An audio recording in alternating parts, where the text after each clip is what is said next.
কৰিমগঞ্জ আৰক্ষী আৰু এছটিএফৰ সফল যুটীয়া অভিযানত জব্দ ভোজন পৰিমাণৰ হেৰইন আৰু ইয়াবা টেবলেট। এক গোপন সূত্ৰৰ পম খেদি এছটিএফ আৰু কৰিমগঞ্জৰ আৰক্ষীয়ে চলোৱা অভিযানত জব্দ 1300 গ্ৰাম হেৰইন আৰু 3,50,000 টকাৰ ইয়াবা টেবলেট। ধৃত ড্ৰাগছখিনিৰ মূল্য 115 কোটি টকাৰো অধিক বুলি জানিব পৰা গৈছে। ঘটনাৰ সৈতে জড়িত 4জনক আৰক্ষীয়ে আটক কৰিবলৈ সক্ষম হৈছে। ধৃত ফুজাইল আহমেদ, নঈমুল হক, আতিকুৰ ৰহমান আৰু জগতজিৎ দেৱ। NL01 AC 4764 নম্বৰৰ ট্ৰাক এখনৰ গোপন চেম্বাৰৰ যোগেদি সৰবৰাহ হৈছিল এই ড্ৰাগছখিনি। উল্লেখ্য যে জব্দকৃত ট্ৰাকৰ মালিক হাবিবুৰ ৰহমান কিছুদিন আগতে ড্ৰাগছ সৰবৰাহৰ সময়তে আৰক্ষীৰ হাতত বন্দী হৈ বৰ্তমান কৰিমগঞ্জৰ কাৰাবাসত আছে। ঘটনা সন্দৰ্ভত হাবিবুৰ ৰহমানৰ পিতৃ নঈমুল হকে সৰবৰাহ কৰিবলৈ গৈ আৰক্ষীৰ হাতত আটক হয়। খবৰ আছিলে, আমাৰ এটা ইনপুট আছিলে। সেই ইনপুটটোৰ মতে আমাৰ এটা অপাৰেশ্যন চলোৱা হয়। সেইটো অপাৰেশ্যনত আজি এখন ট্ৰাক ধৰা হয়। ট্ৰাকখনৰ তাত আচলতে আপোনালোকে জানে যে তেওঁলোকে সদায় এই বস্তুবিলাক চিক্ৰেট চেম্বাৰত আনে আৰু সদায় বেলেগ বেলেগ ধৰণৰ বুদ্ধি কৰি আনে। এইবাৰ যিখিনি আছিলে ড্ৰাগছখিনি আনিছিলে গিয়াৰ বক্সৰ তলৰ এটা চিক্ৰেট চেম্বাৰ, যিটো গিয়াৰ বক্সৰ তলত আৰু পিছফালে য'ত বস্তু আনে তাৰ ওপৰত ত্ৰিপাল পৰা থাকে বৰষুণৰ পৰা বস্তুবোৰ বচাবলৈ।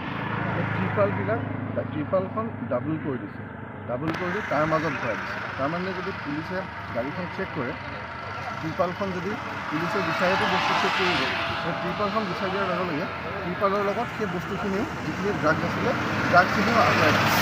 জেনেৰেলি আমাৰ বস্তুটা কিনিলে আমি বেগটো খুলি পেলাই বেগটো খোলে, কিবা এটা ঢাকিব থাকিলে যিখন কাপোৰ ঢাকিব থাকে সেই ঢাকিব কাপোৰখন বিচাৰি পেলাই আপুনি তলত কি আছে চাই। ইয়াত এখন ত্ৰিপাল আছে, সেই ত্ৰিপালখনৰ ভিতৰত মানে ভাজ কৰি পেলাই তাৰ ভিতৰত বঢ়াই আনিছে, যাতে পুলিচে যদি গাড়ীখন ৰাখে, যদি চেক কৰে ত্ৰিপালখন বিচাৰি দিয়াৰ লগে লগে বস্তুখিনি অট'মেটিক আমাৰ হাতৰ পৰা নাইকিয়া দিয়ে। মানে যি চেক কৰিছে তেওঁৱে যেন বস্তুখিনি আঁতৰাই দিলে তেনেকুৱা হ'ব। আৰু যিটো গিয়াৰ বক্সটো এনেকুৱাকৈ তাত মানে এটা চেম্বাৰ বনাইছে গিয়াৰ বক্সটোৰ তলত। আৰু সাধাৰণতে ড্ৰাগছ বা যিকোনো বস্তু আনিব খুজিলে গাড়ীৰ ভিতৰত যিবোৰ খালী ঠাই থাকে, যিবিলাক খালী চেম্বাৰ থাকে, তাৰ লগত সেই চেম্বাৰটোক এক্সটেণ্ড কৰে, তাৰ পৰা ঢাকে বা পিছফালে আৰু এটা চেম্বাৰ বনায় ড্ৰাইভাৰৰ কেবিনৰ পিছফালে। এনেকুৱা ধৰণৰ বস্তুবিলাক চিলিঙত ক'ৰবাত বনায় য'ত ধৰিব নোৱাৰি, এনেকুৱা ধৰণৰ লাইটৰ পিছফালে আনে। এইবাৰ এইটো একদম সম্পূৰ্ণ নতুন টেকনিক। এইটোত কৰিছে কি গিয়াৰ বক্সটো। জেনেৰেলি এটা আমাৰ ধাৰণা হয় যে গিয়াৰ বক্সটোতো গিয়াৰডালটো চেঞ্জ কৰিব লাগিব, গতিকে গিয়াৰ বক্সৰ তলত কি বস্তু থাকিব, সেইকাৰণে গিয়াৰ বক্সৰ তলতে এই বস্তুখিনি ভৰাই লৈ আহিছে। এই বস্তুখিনি আহিছিলে আমাৰ অসমৰ এখন নেইবাৰিং ষ্টেটৰ পৰা। এইখিনি যিটো সদায় হয় সাধাৰণতে যিটো আমাৰ মেইনলেণ্ডলৈ যায়, তাৰপৰা য'ত বস্তুৰ দাম আটাইতকৈ বেছি, যিবিলাকত এটা টেবলেট দাম 3,000 টকাকৈ বিক্ৰী হয়, সেই ঠাইখিনিলৈ গ'লহেঁতেন। যিখিনি উন্নত চহৰ আছে ঠাই আছে, সেই ঠাইখিনিলৈ এইখিনি লৈ গ'লহেঁতেন। আৰু আজি ইয়াত 3.5 লাখ টেবলেট ধৰা হৈছে আৰু 3.5 লাখ টেবলেট ধৰা হৈছে আৰু লগতে হেৰইন ধৰা হৈছে। হেৰইনখিনি প্ৰায় 1 কেজি 300 গ্ৰাম হেৰইন ধৰা হৈছে। এই গোটেইখিনিৰ বজাৰ মূল্য হ'ব, য'ত এইখিনি ফাইনেলি বিক্ৰী হ'লহেঁতেন তাত এইখিনিৰ বজাৰ মূল্য হ'ব প্ৰায় 115 কোটি টকা। 4টা মানুহ এৰেষ্ট কৰা হৈছে। এই ট্ৰাকখন যাৰ নামত আছে, সেই ট্ৰাকখন যাৰ নামত আছে জেলত আছে, কৰিমগঞ্জ জেলত আছে। তাৰ নাম হাবিব। ড্ৰাগছৰ কেছতে এই হাবিব নামৰ মানুহটো অলৰেডি কৰিমগঞ্জৰ জেলত আছে।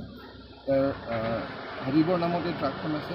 হাবিবৰ বাপেক হ'ল নঈমুল হক। নঈমুলক ধৰা হৈছে।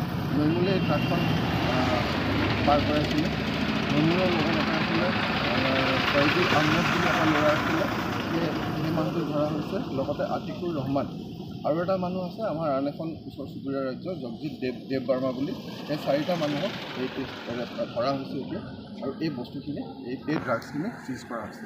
3.5 লাখ ইয়াবা টেবলেট, 1 কেজি 300 গ্ৰাম হেৰইন, 4টা মানুহ এৰেষ্ট হৈছে আৰু এখন ট্ৰাক চিজ কৰা হৈছে। আৰু এই ড্ৰাগছখিনি বজাৰ মূল্য য'ত ফাইনেলি এইখিনি বিক্ৰী হ'লেহে তাত এইখিনি বজাৰ মূল্য হ'ল অসম। ব্যুৰো ৰিপৰ্ট এনি ভাৰত 24।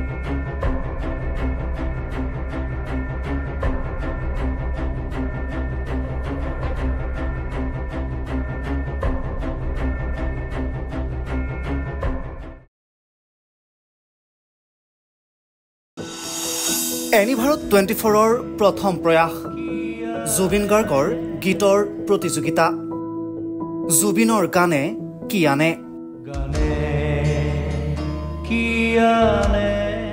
অডিশ্যনৰ বাবে যোগাযোগ কৰক 8638661821 আৰু 8812831556 নম্বৰত। এনি ভাৰত 24 উদ্যোগত এটা নতুন সংগীতৰ প্ৰতিযোগিতা আয়োজন কৰা হৈছে, য'ত মোৰ গানৰ প্ৰতিযোগিতা হ'ব। আপোনালোকে তাত প্ৰতিযোগী হিচাপে আহিবলৈ পাৰিব আৰু মোৰ ফালৰ পৰা আন্তৰিক শুভকামনা জনাইছোঁ। আৰু অনুষ্ঠানটোৰ নাম হৈছে গানে কি আনে। সকলোকে মৰম জনাইছোঁ, সকলোৱে আহক, ইয়াত অংশগ্ৰহণ কৰক। Thank you very much. Love U.